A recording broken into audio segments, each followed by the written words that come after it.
नमस्कार, म खेमाले मगर। उदयपुरको त्रियुगामा चट्याङ लागेको एकजना पुरुषको दुवै हात डढेर घाइते भएका छन्।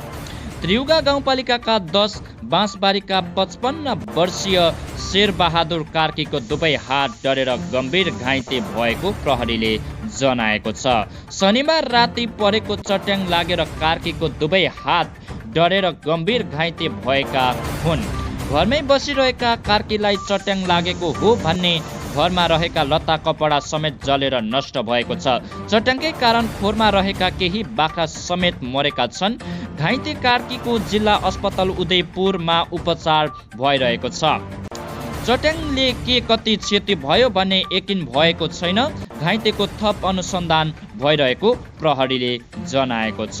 आजको छोटो समाचारबाट म बिदा हुन्छु। सबैलाई नमस्कार।